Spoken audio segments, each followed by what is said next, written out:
What's up, scholars? Today we're talking about transformations. Trans meaning across, and form, shape.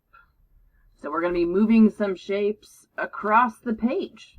We're not going to change the shapes, we're just moving them. So there are three different ways we can move shapes. Here's a parallelogram right here. I could simply shift this parallelogram sideways, and that would be called a translation. A translation, when we move something sideways or up and sideways. So as long as we are keeping the shape in the same orientation, we're not rotating it or flipping it, that's called a translation. So our second type of transformation is going to be reflection. So a reflection, you've got your shape and you flip it across some line. So let's say that's our line here. We flip it across some line and it's a mirror image of itself. So it was over here. This is one of those magnet things. And we flip it across some line, ends up over there. Or could have started here, flipped it across some line horizontally. See if I can make sure. Cool. So that flips down, and it's a reflection of itself. It's a mirror image of itself. That is called reflection. So far for our transformation, our moving shapes across, we have translating, where we take our shape, we don't change its orientation, we just slide it over. Right? Again, we can slide it up or down or sideways. And then we have a reflection. We always reflect across some line. Et voila. And the third one we're going to talk about is rotation. We're going to rotate our shape. Talk about rotation. We generally go in the counterclockwise direction, and we rotate in 90-degree increments around the origin. What does that mean? So let's say I rotate this parallelogram 90 degrees counterclockwise, so it's going to end up over here like this. And I rotate it 90 more degrees counterclockwise, it's going to end up like this.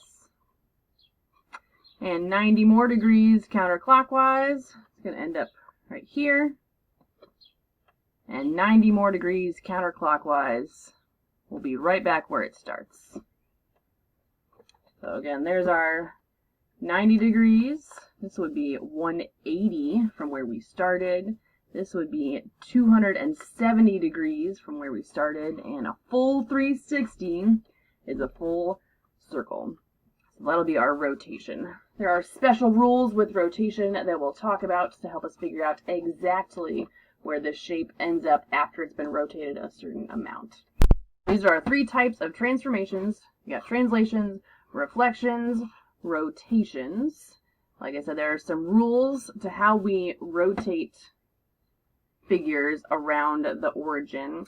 Let's go check those out. We're going to head over to our handy dandy Google and look up rotation rules. And let's see what we get. We got a bunch of pictures for these. Cool. Rotation rules explained. With a bunch of examples. Looks good. Fabulous. Alright. So we're just looking at this to get some intuition about what the rotation rules are going to be, and then we'll talk about how to use those in an example. Okay, so we've got this L figure, and it gets rotated 90 degrees counterclockwise. Now, literally every single point on the L gets rotated, but we're just going to look at one point to try to figure out what's happening here. We're looking at the inside corner of the L, which is point A, which is at 1, 2. When it rotates 90 degrees counterclockwise, its new coordinates are -2, 1. Now, how is that related to our original coordinates?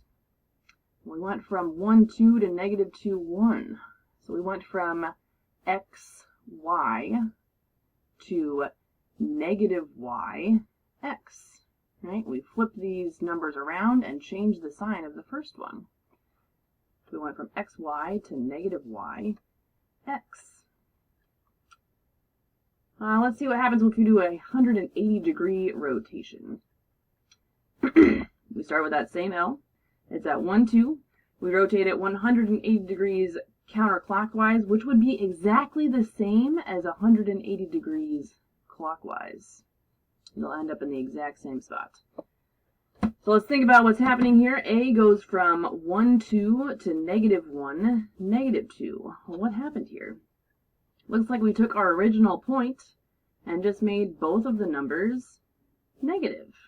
That's exactly what happens. This goes from xy to negative x, negative y. That's the rule for 180 rotation. And finally, 270 degrees counterclockwise.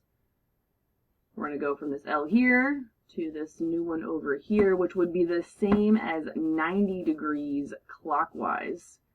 So 270 counterclockwise is the same as 90 degrees clockwise.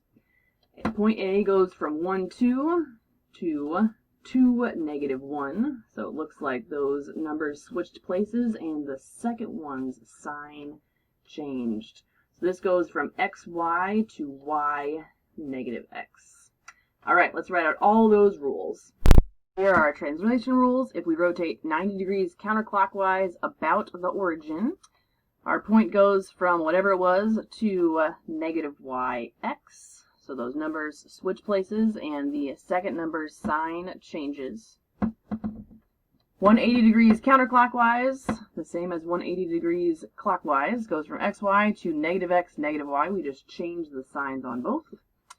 And 270 degrees counterclockwise goes from xy to y, negative x. We flip the positions and change the sign of the first number. So again, 270 degrees counterclockwise was the same as 90 degrees.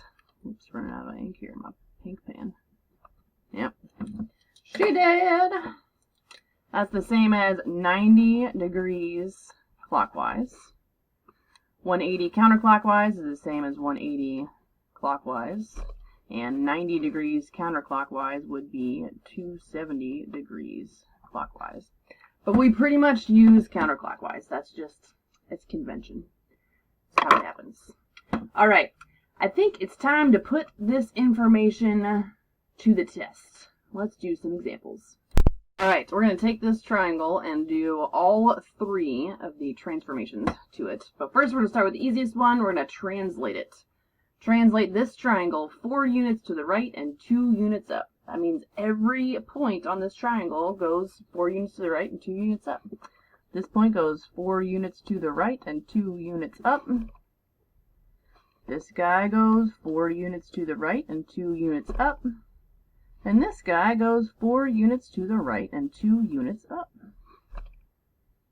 And we have just translated this triangle using the rule that we were given. Nicely done. Okay, now we're going to reflect this same triangle that we started out with. So we're leaving that translated guy alone. We're going to go back to the original triangle. We're going to reflect this triangle across the line y equals 2, which is this dude right here, because it crosses the y-axis at 2. So it means we're going to take this triangle, and we're going to flip it down. Like my pen just went down to the floor. And to do that, the easiest thing to do is figure out how far away your points are from the line that you're reflecting. So this point right here is 1 unit away from the line I'm reflecting. So my new point is going to be 1 more unit away from the line I'm reflecting. So we counted 1 from the line, so the new point's going to be 1 away as well. This point up here is 1, 2, 3, 4, 5, 6 units away from the line we're reflecting. So our new point is going to be 6 more units away. 1, 2, 3, 4, 5, 6. That'll be our new point that corresponds to that guy. And this point is 1, 2 units away from the line we're reflecting. So the new point is going to be 1, 2 units away. And then we we connect, is the word I want there, connect our points, and we have our perfectly reflected triangle across this given line. So again, we just counted how far away each point was from the line we were trying to reflect across, and the new point will be that same distance away. So we did a translation, we shifted it, we did a reflection, so it's time for a rotation.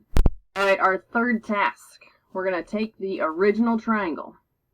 We're going to rotate it 180 degrees counterclockwise about the origin.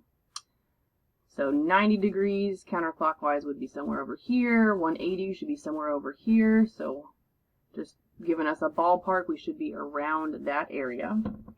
Now, if we look back in our notes and we find the rule for rotating 180 degrees counterclockwise, that says we take our points, we go from xy to negative x, negative y, meaning we switch the signs for both. So we're going to want to figure out the coordinates of these points, which I'll write out for us. This is at negative 2, 3, negative 2, 3. This guy is at negative 1, 2, 3, 4, 5, 6, 7. Up 1, 2, 3, 4, 5, 6, 7, 8. This is at negative 7, 8. And this guy is at, that was negative 7, this would be negative 8, negative 9, up 1, 2, 3, 4. Negative 9, 4. So our new coordinates, I'm going to write them over here. New coordinates. Using this rule, negative 7, 8. So negative 7, 8 is going to become, we're going to change the signs for both. This will be 7, negative 8. Negative 9, 4 will become 9, negative 4. And negative 2, 3 is going to become 2, negative 3. Okay, let's plot those points. Again, we should end up somewhere around here because that would be 180 degrees rotation. And let's see what we get. We're plotting 7, negative 8, 1, 2, 3, 4, 5, 6, 7, down 1, 2, 3, 4, 5, 6, 7, 8. Great. 9, negative 4, cool. And 2, negative 3, fabulous. Connect these points, and we have our rotated triangle. Nicely done, scholars! Here's all the new information for today on transformations. There are 3 types. There are translations, where you're shifting up and over, or down and left, or what have you, but you're just shifting it. We have reflections, where we flip a picture across a line, and it's the mirror image. And we have rotations. Make sure you use your rules for rotations. You'll probably want to have those rules handy while you're doing your ALEKS work. Love you so much. Keep on that hustle. See you next time.